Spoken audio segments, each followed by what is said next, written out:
안녕하세요. 유튜브로 예수님을 증언하는 김태민 목사입니다. 오늘은 적막할 때 주의 일하심을 바라보기라는 제목으로 함께 주의 말씀을 나누도록 하겠습니다. 여러분 긴장 푸시고요. 우리는 인생을 살다 보면 있잖아요. 이제는 끝이다. 아무것도 할 수 없다. 더 이상 뭐 없다. 내 인생은 나락이다. 라고 생각할 때가 있습니다. 참 희망이 보이지 않을 때가 있다는 것이죠. 앞이 캄캄하고 누군가의 조언조차 아무런 소용이 없을 때도 있습니다. 무엇을 할 수 없을 때가 분명히 우리 인생에서 있었고 또 진행되어 온 분도 계시고요. 또 우리가 그 끝의 순간에도 분명히 있을 수 있고요. 이스라엘 백성들이 포로로 잡혀갈 때, 그리고 그 속에 살았을 때 딱 그 순간이었습니다. 그 상황이었고요. 아무것도 할 수 없어요, 이스라엘 백성들은. 포로인데 자유가 있겠습니까? 그 안에서 감시받고 통제받고 하나님 앞에 예배를 드릴 수가 없는 상황이었어요. 그들에게는 소망이 아무것도 없었어요. 여호와 하나님이라고 하는데 아무런 인생에 도움이 되지 않는 거예요. 왜? 난 포로에 있으니까. 절망적이죠. 어두움 그 자체입니다. 사방은 성벽이고요. 도망갈 수가 없어요. 이제 독립운동을 하려면 독립 자금이 또 필요하잖아요. 동맹도 없잖아요. 주변에 아무도 없고. 칼과 무기가 있어야 되는데 만들 수도 없고 도와줄 사람도 없고 비참한 현실에서는 방법이 없어요. 그러면 어떻게 될까요? 사람이 죽어가게 돼요. 이 빅터 프랭클린의 죽음의 수용소라는 책에서 보면 유대인들이 이제 죽어가는 그런 상황들을 기록했거든요.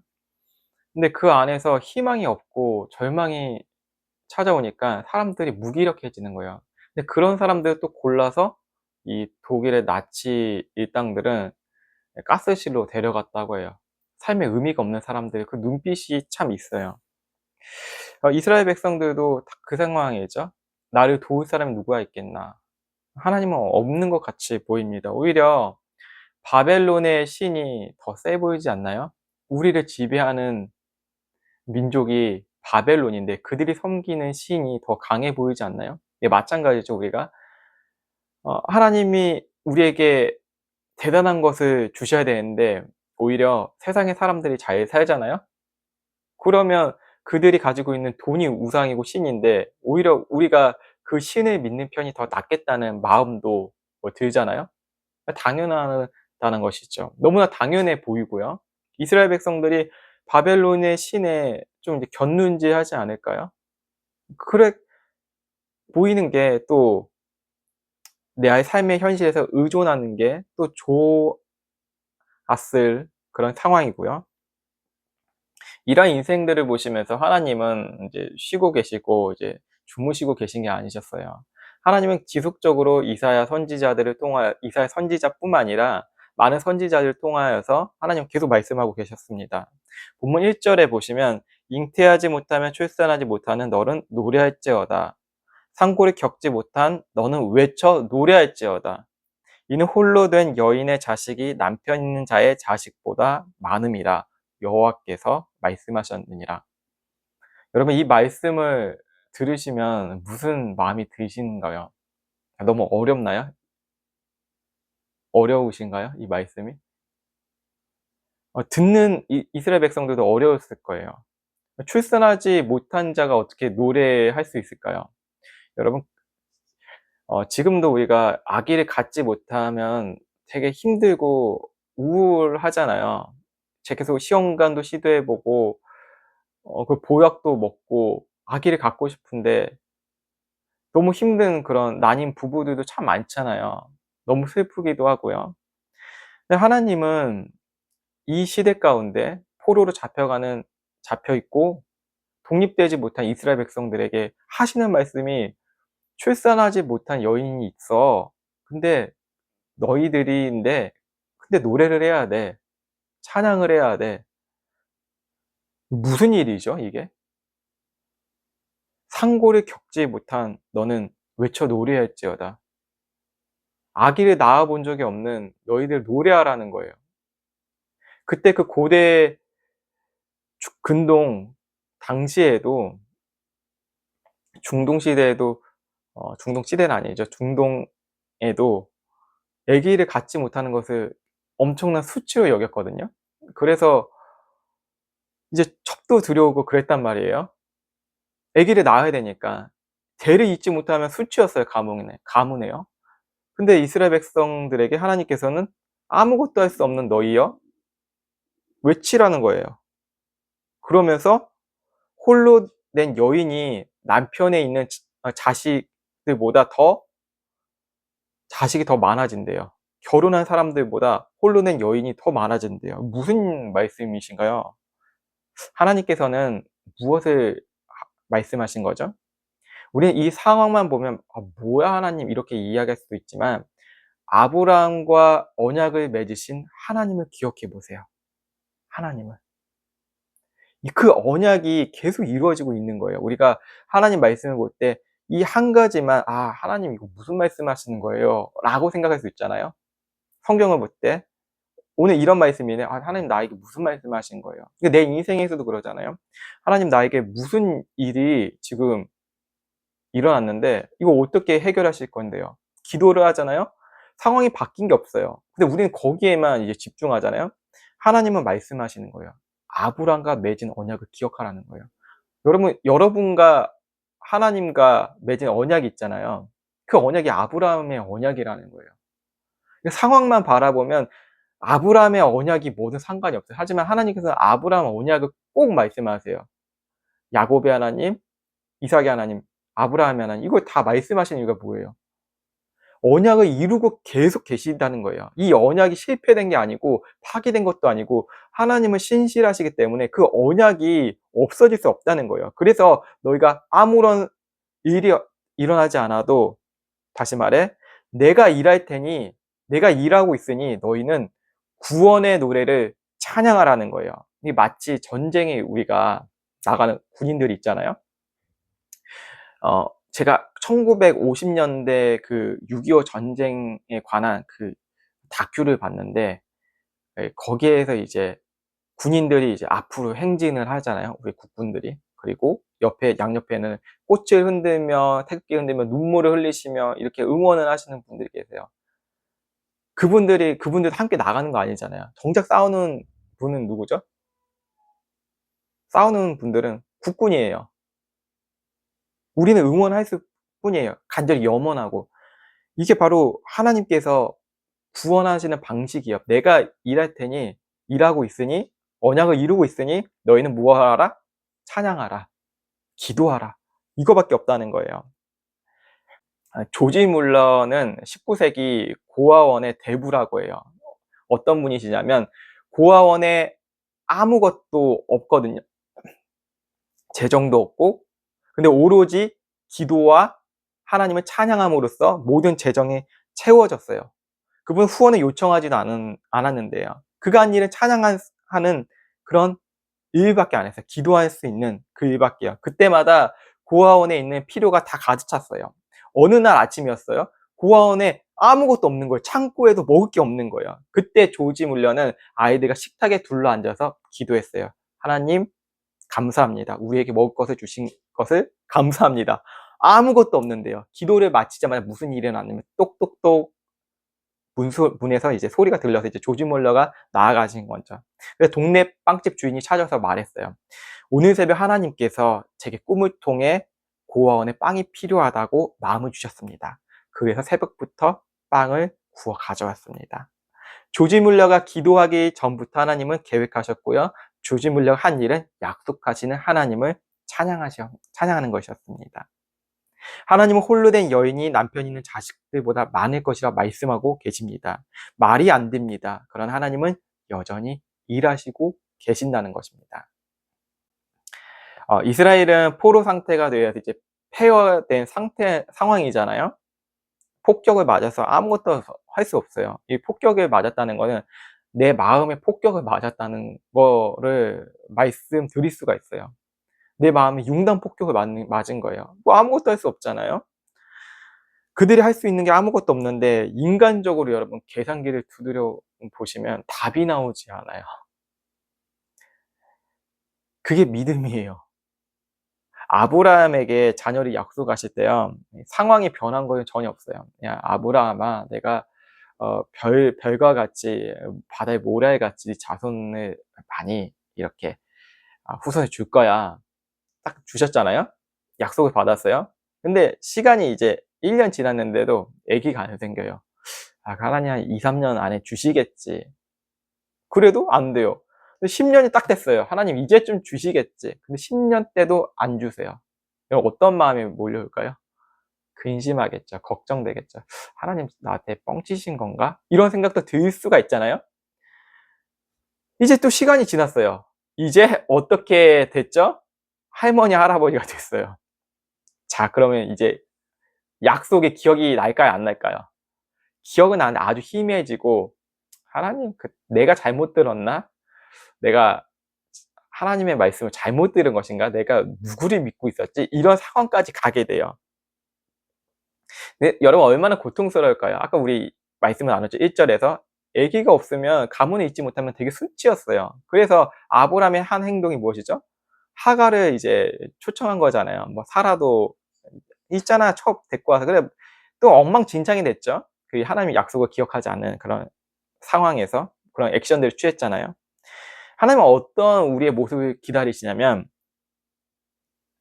고통스러운 상황, 아무것도 할 수 없는 상황까지 기다리게 하시는 거예요.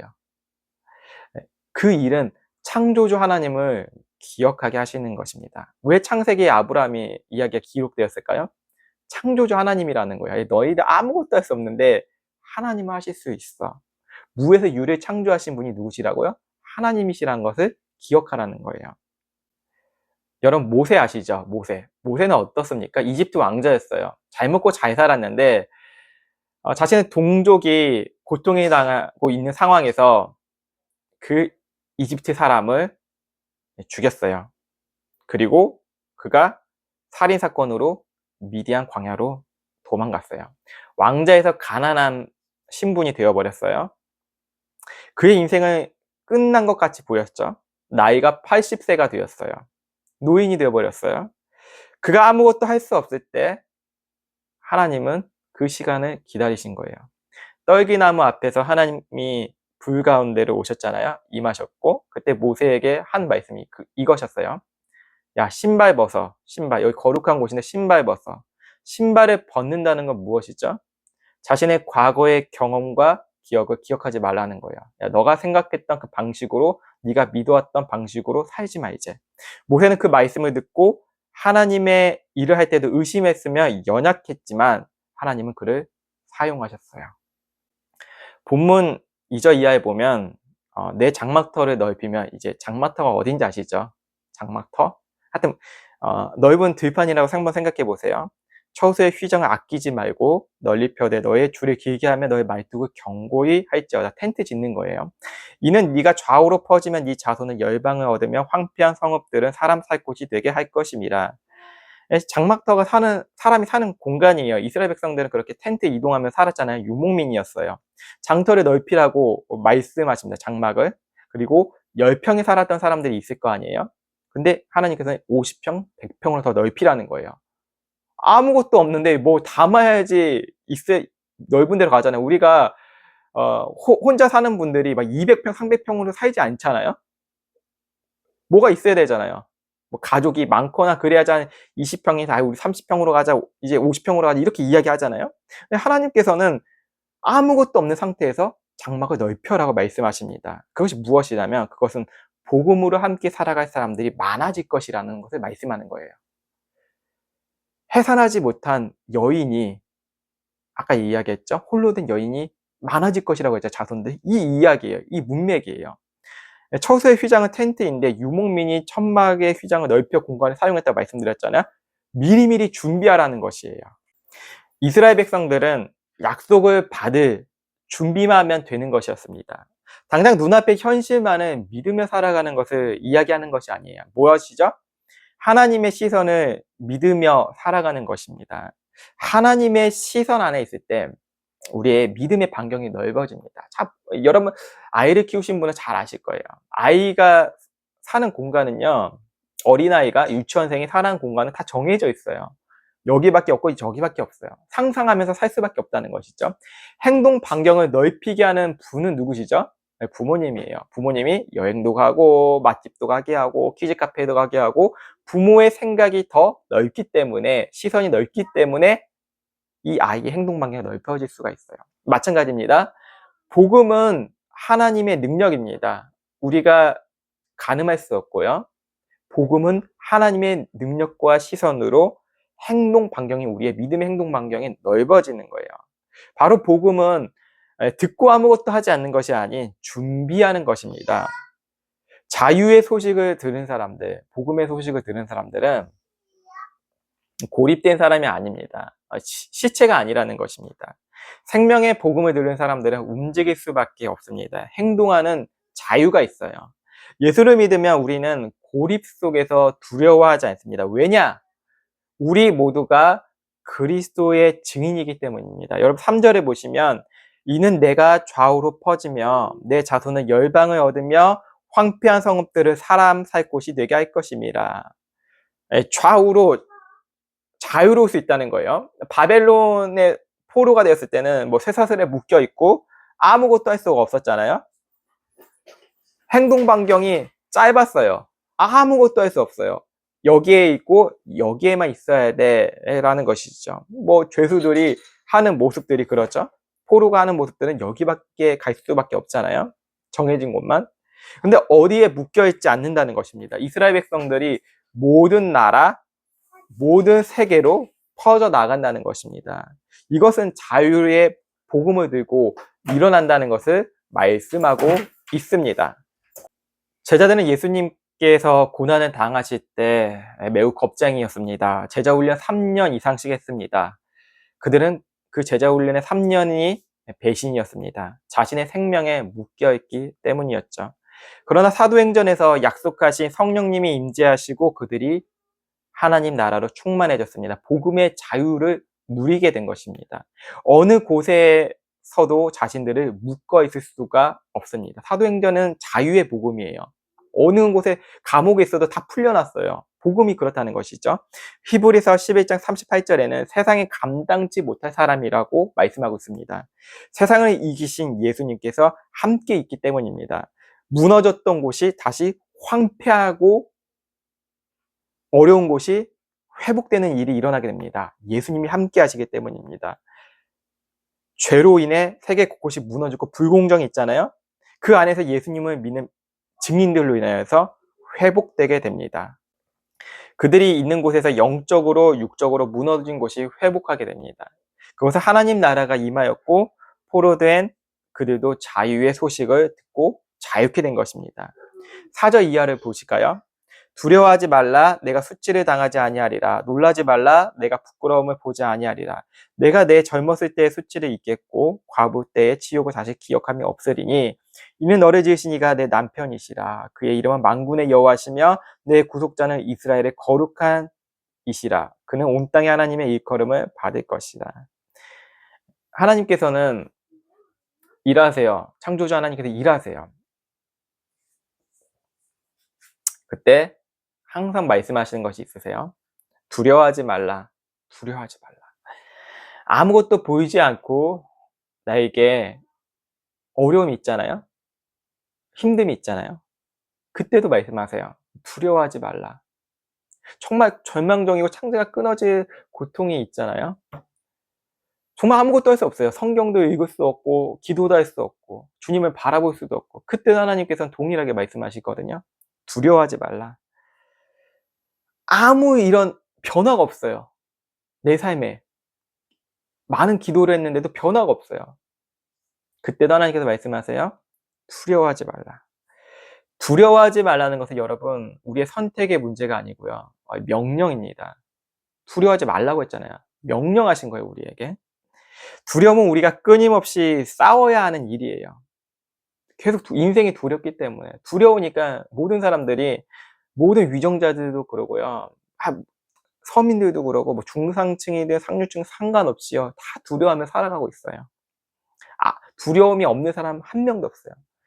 하나님께서는 우리가 두려워하지 말라는 것에 대한 응답을 항상 요구하세요. 두려워하지 마. 계속 명령하고 계세요. 끝없이 명령하세요. 성경에 두려워하지 말라고 얼마나 많이 나오는지 몰라요.